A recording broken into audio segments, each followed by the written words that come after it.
Grammy Award-winning violinist Joshua Bell returns to the San Francisco Symphony. Experience the power, precision, and passion of one of the world's great violinists.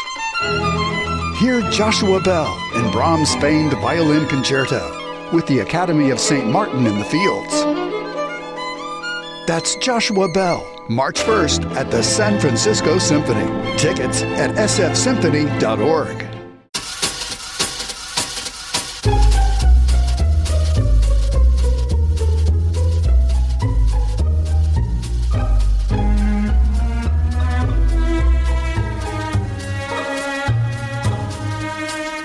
Welcome to the Going to Killing City podcast, a historical look at murder in Kansas City.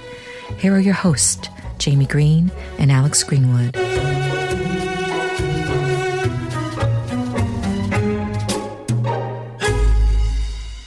All right, welcome back. Going to Killing City. We are in April. Happy spring, my brother. You and I have not even talked to each other for a month. How are you doing? I'm great. New gig is killer, but it's in a good way. But it also it's a time consumer. But I'm loving it, and I was just telling you offline. I just this morning did 3 recordings for one of my other shows, and really good stuff. So I'm good. Thanks for asking it. Yeah, I've missed you, and you pinged me the other day and said, "Look, we got to get together soon." I was like, "Oh, we're going to record." You're like, "No, for just go have a drink," and I thought that sounds so flipping good. But you know what? I will be seeing you soon. I don't know if you know. By the time this airs, it'll be over, but I'm going to sail away with you, man. Oh, great. We're going to have, it's like going to be a city council reunion. So the guy that owns it is former councilman Russ Johnson. And then my good friend who used to be the mayor pro tem of Kansas City, Cindy Circu, is going to be there. Yeah. Councilwoman Jan Markison's coming. By the way, I've heard unofficially that there may be some other officials and former officials showing up too. So we'll see if that happens. It's going to be fun.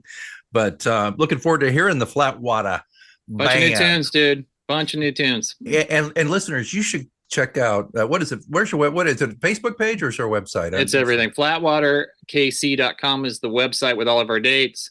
I think it's Acoustic Duo is the Facebook page. So, yeah, and what I'm loving is my evil twin here is actually picking up some of the lead singing duties from Matt, giving Matt a little bit of a break here and there. Yeah, it's good stuff, man. Really enjoying it. I appreciate it. All right, so we're gonna, I think everybody knows, but we have a few new people. Here's the deal: one of us researches it. That's my job for this month. We give a hint. I gave Alex a hint. We'll tell you that hint in a second. Then Alex ruminates, whatever he does, and puts together a drink. So this month's hint was Shotgun Wedding, Pistol Funeral. So, Alex, let's hear it. What did you come up with? And again, if you're new to the show, this is where I tell you a great cocktail that'll go with the story. And when I got that clue from Jamie, the wheels were turning. And this is actually something I kind of borrowed from different drinks to put this together. This is kind of me. I kind of borrowed from a couple of drinks that are similar. But this drink is called the Vow and Vendetta. And the ingredients are an ounce of bourbon, ounce of mezcal, half ounce of Amaro. Amaro is a bitter Italian liqueur, if you don't know, but ask your liquor store manager if you need to find it. Half ounce of sweet vermouth. It brings like a balance and depth to this. 2 dashes of orange bitters. Again, ask your liquor store supplier. And you garnish it with an orange peel and a maraschino cherry. Okay. You can also, for fun, do a small pinch of what's known as gunpowder tea. That's kind of an ode to the pistol. It kind of makes a theatrical smoke upon serving. It's not for consumption, but we'll get into that. So you chill a cocktail glass, put it in your freezer to chill. Then you mix the ingredients in a mixing glass. You combine the bourbon, mezcal, Amaro, and sweet vermouth. The blend of these ingredients represents thematic elements of union and finality. I'm just getting into this. Then you add bitters, two dashes to taste. Don't go crazy. Remember, bitters are not supposed to be the main flavor. They're supposed to enhance the flavors. So keep that in mind with your bitters. Stir it, fill the glass with ice, stir the concoction well. Don't shake it. This is not a shake and drink. This is something where the drink will, when you do it this way, you stir it with the ice, it'll cool it adequately without diluting its flavor successfully. Because when you shake it, you add a lot of oxygen into the drink. It's probably why James Bond did it, because it takes a little bit of the alcohol down a little bit with the alcohol, with the oxygen. Okay, the garnish, while you're doing that, while it's stirred, get your twisted orange peel to put kind of, they call it kind of express it around the rim of the glass. You can light it if you wanted to, it's whatever. You have that in your cherry ready, strain it, remove it from the glass and from the freezer, strain the mixture into that, into your cold glass. Then you just garnish the orange peel. Like I said, express the orange peel over the drink to sprinkle its oils on the surface, and then place the glass along with the cherry skewer. And again, optionally, you could light a pinch of gunpowder tea on a fireproof surface for kind of this smoky theatrical presentation. I'm not gonna lie, I haven't actually done that part. I couldn't find any, but I looked that up and I was really like, wow. So then sip it, enjoy it, and if you want to go out and get all those things and go and put this on pause and listen to Jamie's story, I think it'd be a damn fine way to go. But otherwise, keep this one in your recipe book. So Alex has elevated this podcast to another level with this drink. So but you had me at bourbon, as you know. Yes. You're a cheap date. You like bourbon. You just like, give me a bourbon, I'm fine. Yeah. So that's a good one. And if you weren't able to write all that down, what Alex was saying, no worries. On our website, killingcitypod.com, all this stuff, every recipe, every month, show notes for everything. You can go there at any point. The only thing we put in the show notes now is the website, because we're lazy. We don't want to do it twice. So there you go. Go to the website. It's always a fun experience. There's always some art, and Jamie, especially when Jamie does his bits, he really researches and finds. I don't know if you did this time. I don't want to put you on the spot, but I half-assed this one. It's not okay. But generally, Jamie or me, we both put a lot of extra oomph into it. And the website's fun. KillingCityPod.com. All right, sir. All right. So it's springtime here in Kansas City, and that means baseball season.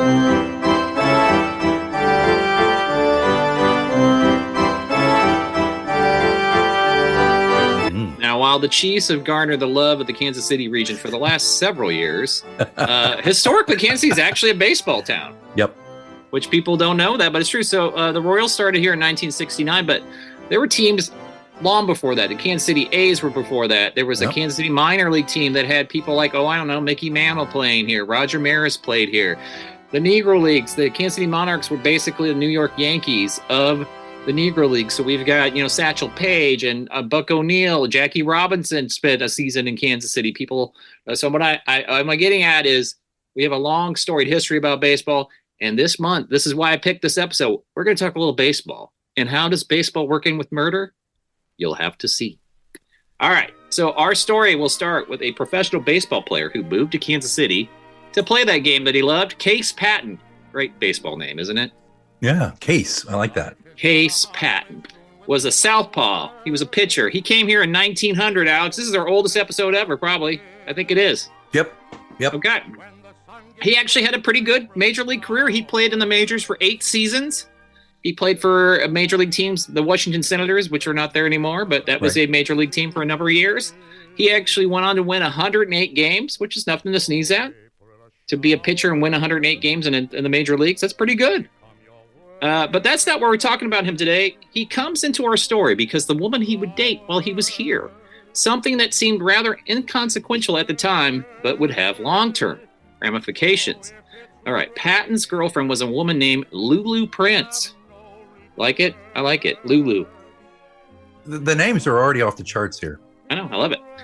The couple was seen together a lot that summer of 1900 all around Kansas City. They seemed very smitten with each other at the time, with Case giving Lulu his gold watch as a token of his love, and she reciprocated with a diamond ring that she quote-unquote loaned to Patton.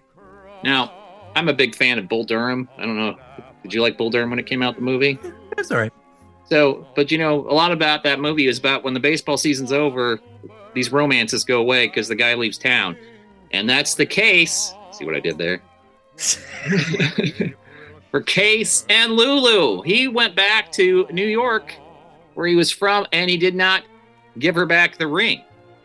So that made Lulu pretty upset. So upset that he had absconded with her ring that she marched right over to Kansas City Police Department headquarters to file a crime report. with Detective Andy O'Hare. I know you're shocked that the detective was an Irish cop. That never happens in this town. Never. Never. Except all the time. So Lulu knew that Patton had returned to Westport, New York, and she asked Detective O'Hare to write a letter to their police department demanding that the ring be returned. And he actually did it, which must have been a slow day. It's KCPD back at the time. So he sends a Western telegram saying, hey, we need this ring back. This is who I am. I'm with the Kansas City Police Department. Return it. I'm not going to read it, but I actually have a copy of it. Patton just ignored it, didn't do anything, but whatever. So this made Lulu so pissed off, she went back to KCPD headquarters to complain. So O'Hare asked her, how much is this ring worth? And she said $20. He suggested that Lulu make lemonades, Lulu's Lemons. I've been around you too long. Into lemonade. That's terrible. I know. It's so bad I had to do it. Oh, shit. Because he's... So, of course, he points out it would cost more than $20 to get a train, go all the way to New York, have to eat on your way there and back and stuff. And this is silly. You should forget it. And she said, I am not. She got furious. I didn't care. She just said, I'm not caring if this costs several times the cost of the ring. She was going to get that ring back. And later that year, she came back to KCPD a third time and showed Detective O'Hare the ring in a moment of triumph. Now, Alex, you may be saying this to yourself, Jamie, what the fuck? Why do I care about a diamond ring that was returned 124 years ago? Was that fair? It's crossed my mind. Well, this ring and the relationship between Case and Lulu would figure in prominently in a murder trial because baseball players today are kind of heroes, right? People make a big deal out of them. But back in that time, they were seen to be unsavory characters. You did not want your daughter dating a baseball player. It's kind of like they used to, actors, right? They used to look down on actors, right? Okay. Same now we kind revere them. Exactly. Same kind of thing. So in 1900, Lulu was only 23 years old, still pretty young. She was working as a stenographer in downtown Kansas City. Her father owned a pool hall. Now, that would have been pretty cool to have your dad own a pool hall, right? Yeah. CW, that was his name. She lived at home she had two brothers that lived at home too, Will and Bert. Now, Bert apparently was known as a world famous mandolin player, which I didn't even know was a thing.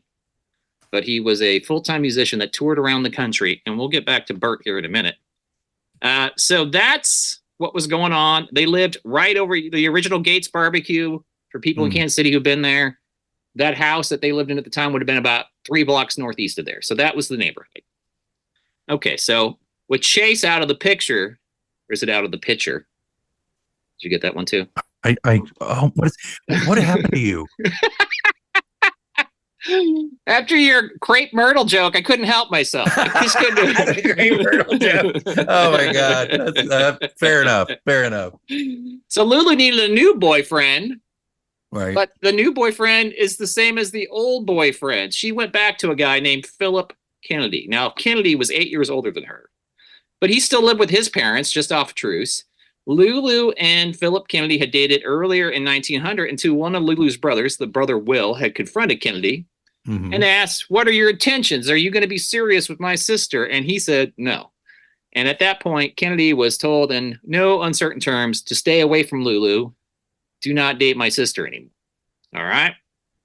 So from all the things, so most of this comes from, of course, Kansas City Star, Kansas City Journal, a bunch of other papers. So Philip Kennedy only saw Lulu a couple times after that and seemed that it was pretty clear that he moved on. So much so, he got engaged to another woman, and that engagement was reported in the Kansas City Star. Okay. All right. So this is when it gets weird, and this is why I picked this episode. All right. Here we go. So he's sitting in his office. He worked downtown. The building's gone, but right downtown Kansas City. On December 4th, 1900, Philip Kennedy receives a rather jarring phone call. At work, an attorney named Charles Nearing told him he needed to come to his office immediately. The office was on the corner of Missouri Avenue and Main Street, which is now the River Market. So Kennedy was like a little perplexed, like, why do I need to see you? I don't know this guy. What's going on? And he said, the attorney stated that Kennedy would have to marry Lulu Prince, or Lulu's father would kill him. All right. That's kind of a strange, though. Kennedy's obviously a little concerned. He goes down to that building, meets with Charles Nearing, and Nearing says, yeah, you got to do this. But, Kennedy's like, what the hell? There's no reason to marry Lulu. In fact, he's engaged to another woman. So here's some fun kind of like soprano shit. As Kennedy leaves the building, he spots Lulu's dad and brothers along with Lulu. They're all there. Yeah. And one of the brothers just happens to take out a pistol and starts, oiling it. Oiling it. As a little bit of intimidation, let's scrub him, Sure. like, yeah. And then the father comes up to Kennedy and says, hey, either you marry my daughter or you're going to be dead in 5 minutes. All right. Oof. So Kennedy got scared, which you probably would when somebody's brandishing a handgun at you. And so he said, okay. So they go down to the courthouse. They get a marriage license. This was fine. They go and they get married that very day. But Philip did not spend his honeymoon with the new bride. He stopped briefly by the prince's home, but he went home to sleep in his own bed at his parents' house. And that would be the last day that he sees Lulu until the last day of his life. All right. So this prince family, little Lulu, would you not say? They're a little crazy.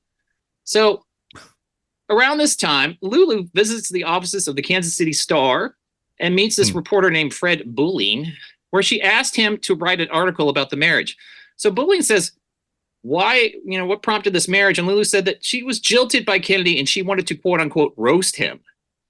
Her brother Will came along to that meeting and reluctantly admitted, yeah, the marriage was forced. We forced this guy literally at gunpoint to marry his sister, but don't publish that part because then it's not a real marriage. Keep that on the down low. Kansas City Star's like, we're not publishing anything. Right? Okay. But, and I'd love to know, like, when you have these things like where you could go back and ask these people, like, why would you do this? Fred Bulling, the reporter of the Kansas City Star, did agree to accompany Lulu and the family to the Kennedy home. So Philip talked privately, Philip Kennedy, with Bulling and said he had never been engaged to Lulu. So Bulling seems like he was kind of enjoying stewing the pot. So he went immediately and reported his discussion with Kennedy to Lulu's father, C.W., and said, quote, that boy will never live with your daughter. Prince replied, the father, C.W. Prince, he'd better do the right thing or your paper will have something to write about. Even weirder, as this is all going on, the father, C.W. Prince, sends a bill to Kennedy at his work for, quote, 1 month's board and maintenance of your wife, $40. He's billing him for she's still living at home. He's a fucking whack job, man. Yeah, maintenance. I like that. That's good. All right. So 2 days later, both CW and his son show up at the Ridge building downtown Kansas City where Kennedy worked, and they both made it clear that they were packing heat and that Kennedy should pay up. Kennedy retorted that he'd already hired legal counsel and they would have to sue him for the money. He was not going to pay. All right. 1 week later, Kennedy officially files a petition to annul the marriage. And that enraged the Prince family because that was reported in the Kansas City Star. And they were super embarrassed by this. All right. Okay, we got to back up just a little bit. Are you following me on all this? I'm trying. I will try to bring it all together. I know you will. You always do. So that fall, before, December of 1900 is when they got married. In the fall, Lulu had visited a Dr. Cross and stated that she was pregnant, that she was secretly married to Case Patton, the baseball player. Dun, dun, dun. And having his baby would be scandalous and he would be kicked off the baseball team. She told Dr. Cross she wanted to have an abortion. Dr. Cross refused. So she stomped out, came out. Then she came back in December, the same month that she would marry not Case Patton, but Philip Kennedy, and said that another doctor had taken care of the pregnancy and now she just needed some medicine for, quote, nervousness. Now, what I'm telling you this is, it makes me wonder, what did she tell her family? Because obviously her father and her brothers hate Philip Kennedy for no reason. So did she tell them that he had gotten her pregnant? Like, what's going on? Because it seems weird that just some random guy that they instantly hate and instantly make him marry their daughter. Yeah. Right. Okay.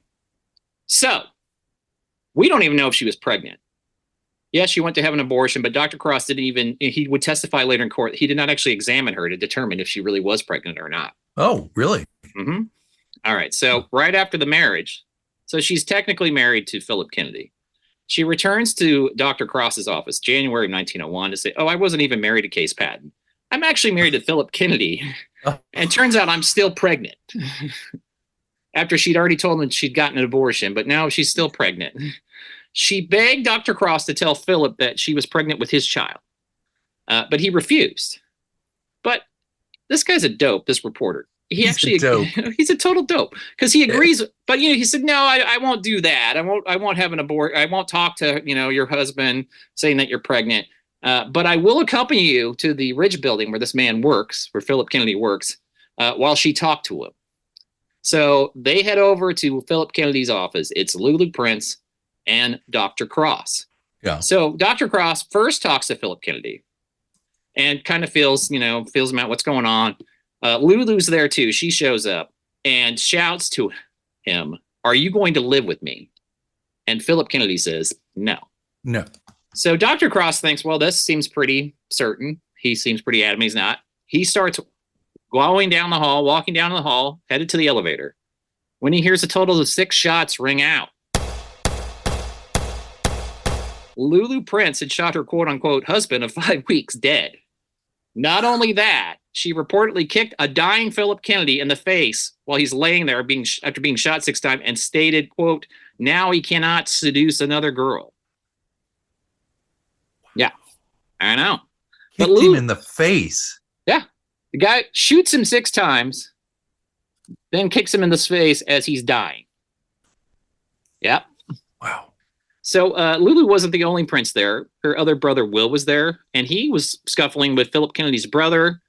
After being arrested, they all got arrested. Lulu, the brother, Will, and the father, C.W. Prince, were all there.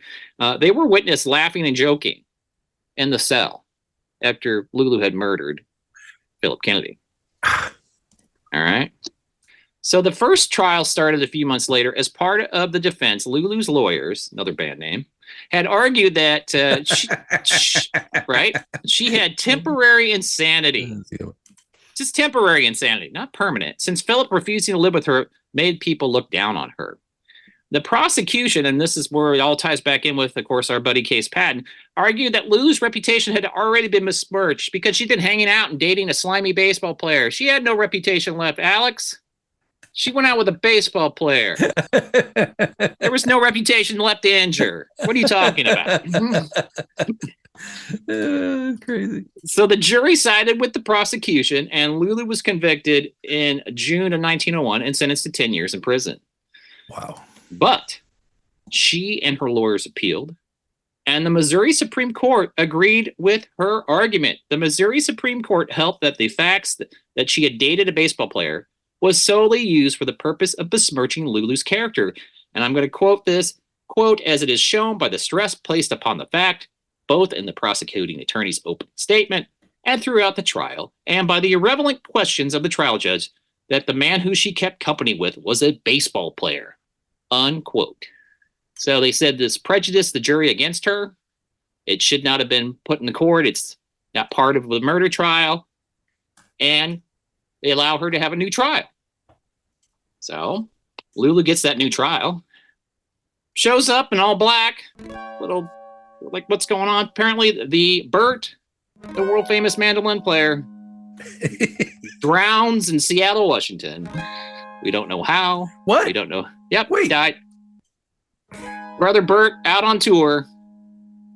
Goes swimming, never comes back. She is claiming that's why she's wearing all black in the trial. It's why she is grieving. So, adios, Bert, I guess is what I'm telling you. All right. And the other big shock, Alex, she's no longer Lulu Prince Kennedy. She's now Lulu Prince Kennedy Kramer. She married her attorney that was saying she was married to her attorney. Yep. Saves on attorney costs, though, doesn't it? I guess so. So now she's married to her attorney, Mr. John Kramer. This trial, the second trial, lasts 2 weeks. And this time, the jury was buying what Lulu was selling. They acquitted her due to, quote, temporary emotional insanity. She's acquitted. Lulu was a free woman, and even better, the jury decided that since her insanity was only temporary, They had no need to institutionalize her. She was a free woman. She walked out the door completely scot-free. All right. Questions, comments before we wrap all this up? Well, I could save it for the end. We think that today's society is so messed up, but folks, this is bizarre. This is like a bad novel, and I know from bad novels. I mean, this is just bad. Anyway, go on. I'm dying to see how this all wraps up. This is freaking weird. Well, you're going to love this fun twist at the end. So Lulu, after being acquitted, she starts going by the name Lucy. She becomes an actress. She tours the entire country for a play called, and I'm not kidding, you can look this up, The Injured Wife. Okay, all right. I'm guessing Case Patton never went to a show. I'm just guessing he probably steered clear of her. Yeah, I would steer clear. Yeah, yeah. Like I didn't mean to do two kind of weird kill your husband episodes in a row, but this was timely because of baseball, right? But yeah, like Myrtle Bennett, she would live a long, long life. She lived until 1962. She lived to be 83 years old. And she is buried right here in Kansas City at the Mount Moriah Cemetery. Is that right? Yeah. So, and her father and all of her family members are in a different cemetery, but they're here in town.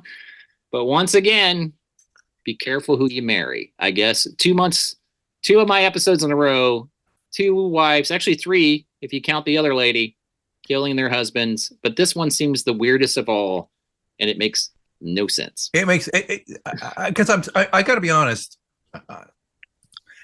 I'm sitting here thinking, well, okay, and I'm not getting it. Like what? You know what I mean? It seems so weird and rando in so many ways.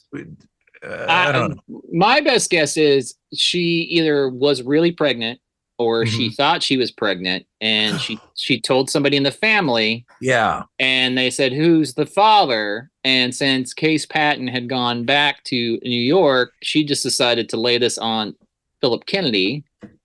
And that's why the brothers and the father hated his guts and said, "You have to marry her right now."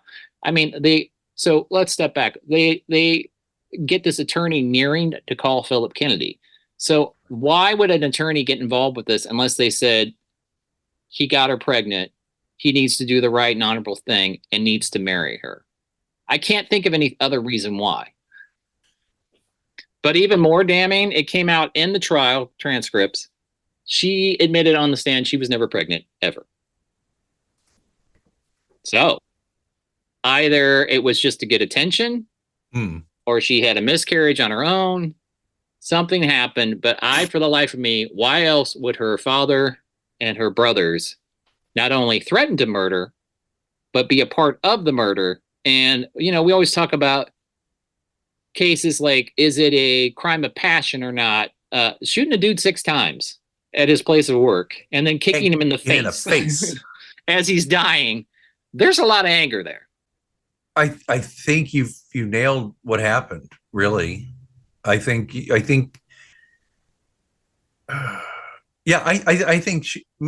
I'm intrigued with the idea that maybe she legit thought she was pregnant and she wasn't. Right. And then she never had kids, by the way. Interesting. Little irony there. Well, or maybe she terminated a pregnancy, but back in the day, if women did that, and they would often go to people who didn't know what they were doing very well, and that would mess up their ability to have kids in the future, right? So there is that. Huh. Okay. Okay. Well, we're never going to know. It's weird. I do think you have kind of a weird sickness about women murdering people. So I was going to say that, but I will admit that it is, hey, it's, it's opening day has happened, it is.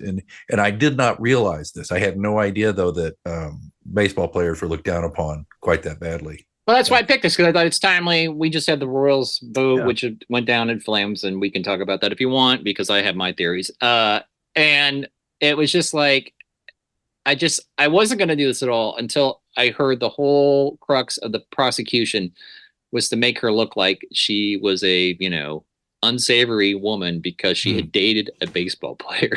That was it. That's pretty great. That's pretty great. Yeah. I don't know where you find these, by the way. This one's must have taken some really. Oh my gosh, it's huge. It's so I do a lot of stuff on newspapers.com. So I have a subscription to that for my day job. So that's where I started all this. And then just other things. There have been a few websites that have talked about this. There was a lady on YouTube that a little bit talked about this, but I couldn't follow her because she spent like 20 minutes talking about like her Etsy page before she even got to it. And I don't have that kind of time or patience. Right? Yeah, I'm with you on that. But I promise no more wives murdering their husbands after this one. Yeah. But I felt like this was so juicy and so silly for what she did, what her family did, how they all got up. None of them got convicted of anything. And this poor Philip Kennedy guy, talk about wrong place, wrong time. Oof. I mean, I know you and I both over, years ago used to date. There were some people that were like, God, that girl's crazy. Yeah. This Lulu's a special crazy. I mean, she's off the charts crazy. Well, I mean, that's probably where they got that what they'd say, oh, what a Lulu, this one's a Lulu, Yep. I don't know. I'm making that up, but still. So I'm calling this one the family that slays together, stays together. Oh my God. The family. I'm writing that down now. The family that slays together. So we'll put in the show notes some of the articles there. I'm telling you. So one of the things that why I go down these rabbit holes is, so this one was great because it was just enough ahead that newspapers hadn't figured out how to put photography in their editions. So they have all these pictures of the trial and stuff, but it's just drawings where people have drew. Yeah. Oh, are we going to share some of those? Yeah, definitely. I will send you some, I think, but it's fabulous. Like the people that did it, they were talented. It was good art stuff. So it's a good thing. And you can read as much of this trial. This is another one, not quite as big as Myrtle Bennett, but it's still got national coverage. And as you can imagine, they pretty much milked up the fact that she was the quote unquote injured wife. So there you go. There you go, brother. Another crazy Kansas City story that nobody knew about. Absolutely, and it was juicy and fun and interesting. But I was pretty agog the whole time just listening to you. I was like, okay, what now? How the what? And it's not that you didn't tell it well. You did. I couldn't identify the through line. I couldn't connect the dots because it's not you. Usually you lay the trail really well and you can start pulling it together. But this one I was just like till the end going, what? Because it doesn't make any sense. It doesn't. It doesn't. It makes zero sense. That's the whole point. Yeah, exactly. And but still, it is another. It's another. A part of life's rich tapestry here in Kansas City. The history of this bizarre town. I just have this vision of Lulu Prince riding side saddle up to this guy's building with her six gun. It's like a bad Bon Jovi tune, which I know is of course repetitive. And. You want to do there, and she shot him 6 times. She's vicious. This is maybe even worse than Linda Culbertson when she shot that poor attorney in the face. Because not only did she shoot him 6 times, then she kicked him in the face. Yeah, well, I was going to say, talk about your La Pistolera too. Totally. Think about that, but yeah. Well, very well done. I love that you. I dare say nobody knew about this one. You dug this one up quite well. So I doff my cap to you. It truly was a Lulu. Thank you, sir. And I promise that I have a bunch of ones I've already started researching that are much newer. So, okay. But like I said, when I said baseball, I had to do the baseball one because I felt that it was very timely. Absolutely. And everybody batter up for this one. This was, wow. Okay. Very good. Speaking of baseball though, yeah, the stadium, and if you're not a KC listener, there was just a rather poorly put together campaign to get the Truman Sports Complex. Let me step back. Is where the Chiefs and the Royals play. There's Arrowhead Stadium and there's the K, and they've been there that way for 50 years or so. And there's a drive to move the Royals downtown I think partially to inject some life into the fairly moribund team. With more attendance and money, et cetera. Of course, money. But anyway, long story short, they did a poor job of making their case with the public, and they changed they changed locations. Anyway, it was just really, it reeked of just the bad news bears putting this thing together instead of the pride of the Yankees or whatever. I'm torturing these baseball metaphors. But Jamie, you know more about this kind of thing than I do. What happened here? Well, I think I think, I don't know if you saw on Facebook, right? A post like that. I said that public policy students will be studying this like engineering. So the Hyatt disaster, which happened here in Kansas City, 1981, it killed over 140 people. It was one of the worst disasters at this time, natural, in a building in this country's history. So my nephew is an engineer these days, and he studied it in engineering school. Like, basically, it's not, don't do this with the building, is basically why everybody studies the Hyatt disaster in engineering college. And I said, this is what the public policy kids, and you very smartly pointed out, also PR people, because as you said, their communication and their PR campaign was abysmal. They're going to study this, and so it's a combination of things. First and foremost, I think that Jackson County has raised property taxes super high. So there was already kind of this burbling up of people's anger and frustration with their tax rates in Jackson County. There are a lot of people whose property tax went through the roof, and it's really affecting them. So I think that's the first piece. The second piece is, as you talked about, the Royals are terrible.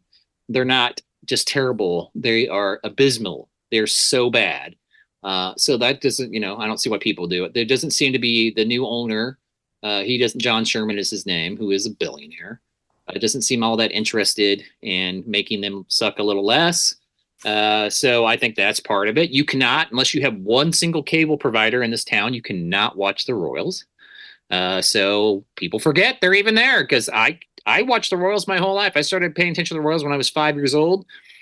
I don't even know if they're playing. I don't know who's on the team. I don't know, because it's like, I'm not changing my cable for this crappy team. Right. So you have all that going on. And then, as you said, this was sprung on people quickly. The current sales tax and lease is through 2031. So I think this idea that there was some urgency, this had to get done right now. People are like, no, we have years to get this done right. Right. The location was terrible. The location, it was in a neighborhood that is known for the artist community. There's a lot of things. And the thing that I found the most egregious for it, so that, we give away tax breaks to people in this town left and right for, you sneeze and you can get a tax break basically in this town. The Crossroads District, that is a neighborhood that grew up organically, and the city didn't put any money into it. So that's the kind of stuff you want to foster and not slap a stadium over it. So it's all these things. And then after the vote, which went down a ton, they got crushed. The owner, and I said it's let them eat Kansas speech from John Sherman's wife, went on this huge rant on Facebook publicly, basically blaming Frank White, who is, considered one of the greatest baseball players for the Kansas City Royals, who's now the Jackson County commissioner, and just looked petty and crappy and terrible. And so I was like, you're just making this worse. So, and she said that both the Royals and the Chiefs would never, ever build a stadium in Jackson County. And then literally the next day, Mark Donovan of the Chiefs basically said, no, we'd still like to figure something out. So my guess is, Alex, the Chiefs are going to be like, do not pair us with the Royals. We want our own tax. It'll pass in a heartbeat. The Chiefs have done super well.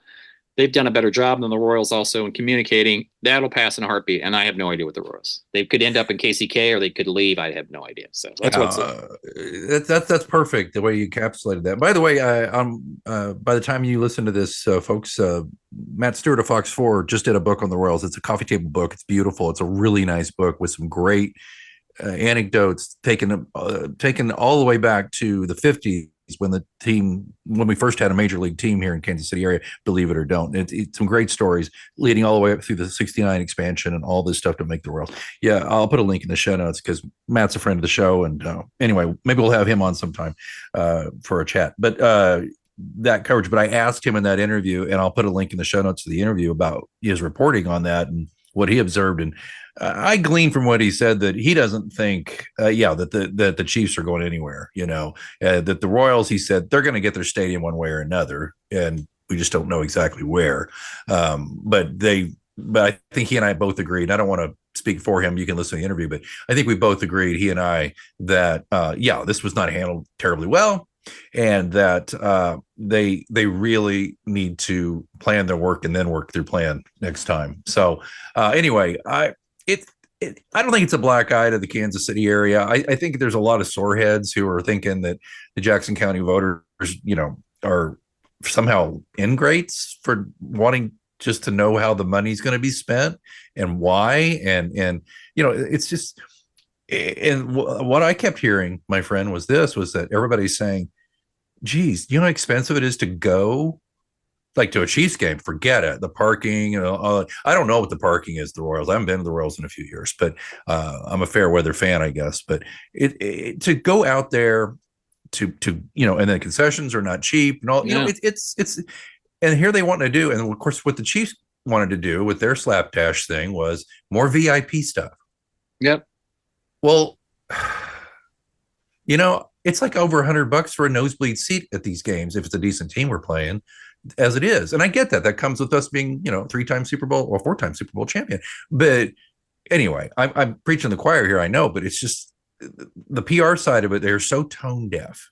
Oh, absolutely. And for the Chiefs to kind of like, well, we'll help, and they did it by making kind of, in my opinion, implied threats that you better help the Royals or else, you got a pretty nice couple of teams here. It'd be a shame if anything happened to them, kind of thing. It was just.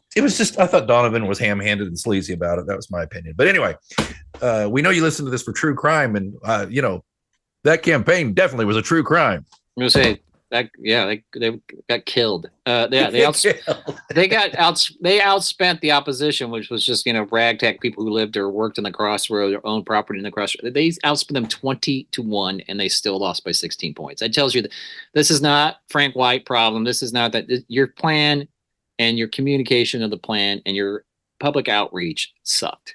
Just terrible. Just terrible. Getting beat that bad. So if you made me put a gun to my head, please don't. But if you did and asked me, I think the Chiefs will have their own vote. It'll pass in flying colors. They'll do. If they do it, please if you're going to spend all that money, put a roof on it, and then we can have Final Fours. We can have Final Fours, and we can have Super Bowls, and we can have stuff like that. If you're going to spend all that money, spend a little more. Or a retractable roof, Alex. You can have it open. But part of the reason we kick ass, the Chiefs do, is because the elements, the Miami Dolphins could not play, and they're not used to it. It's, to me, the open air is, come on, man. I get what you're saying, but it's like the last of the real stadiums, before they all got these fancy. You got Green Bay. Well, yeah, but how many more you got? The Vikings aren't even playing. Soldier Field, Chicago with the Bills, Buffalo open field. I'm just looking at this just as and as you know, I'm agnostic about the Chiefs. I don't cheer against them. I don't cheer for them. Dallas Cowboys. But okay, but look how much crap Jerry gets at Jerry World because of that stupid stadium, and you can close the thing. And he's had Super Bowls, he's had Final Fours, he's had like tons of stuff. That's what I've got. So if you're going to spend the money, make it so you can make even more money, I guess that's just my 2 cents.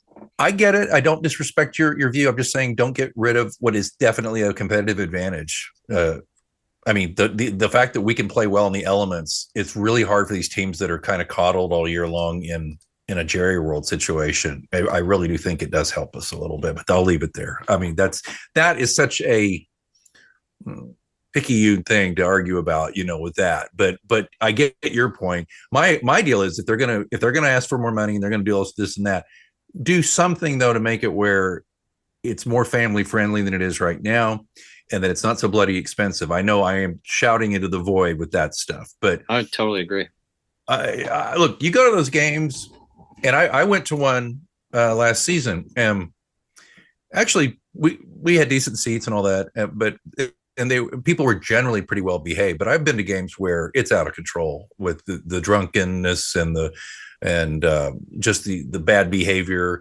And the last thing I want to say, I know I'm going on here, but is why is it that the Chiefs, when you go in to park, they tell you exactly where to park and the lot you paid for. But when the game is over, it's Thunderdome. There's nobody directing traffic. It's just good luck to you. If you don't make it, can I have your shoes? I agree. I like college football a lot better in person than pro football. I just think college football in person there's a lot less drunks.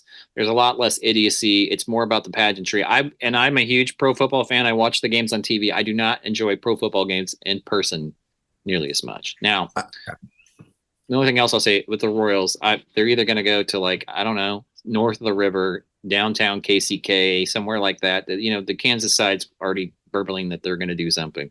Or, they might go to Nashville. But the irony would be if they're in Nashville, I could actually watch their games here, which is that how stupid is that? The baseball is so dumb.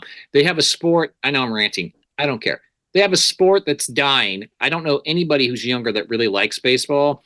Younger people, either if they have an attention span, they're going to watch football, the NBA, or soccer. That's what they watch. So you've got a product that is dying already. You put it so no one can watch you on television, and you put a team that sucks so bad that they're out of the pennant race in June, and then you say, well, gee, why didn't this pass? Well, hello. You just answered your own question. This is Evil Twin moment. Just this morning with Matt Stewart, I made the same points you just did.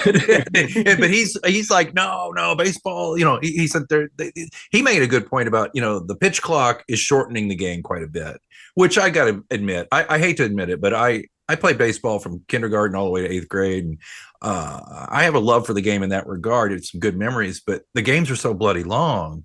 Or they were. I kind of like the pitch clock idea. Keep the games under 3 hours, 2.5 hour game. That's fine. Absolutely. All right. So that's it for this one. But we've got we're not done though. Yeah, you got to give me your hint. That's what I know. All right, you ready? I'm ready, brother. The hint for next month's. By the way, that's coming your way May 15th. Is that right? It'll be May 15th. Every 15th of the month is when these drop. So yes. Every time.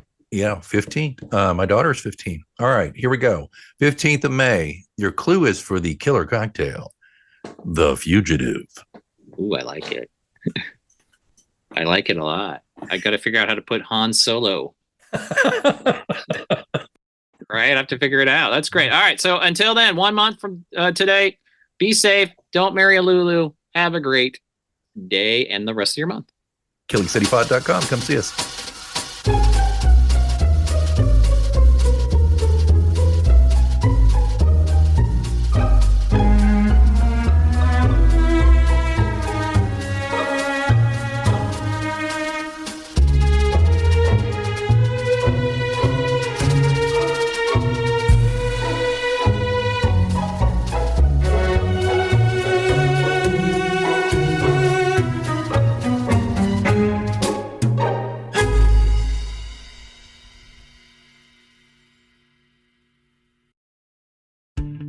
Are you ready to finally make that dream a reality? Maybe it's updating your kitchen, paying down high-interest credit cards, or covering tuition. Your home is more than where you live. It's also your most powerful asset. At Unlock, we make it simple to turn equity into options. With a home equity agreement, you can access cash today without taking on monthly payments. Imagine the freedom to invest in your home, reduce financial stress, or finally start that big project you've been putting off. It's your home. It's your future.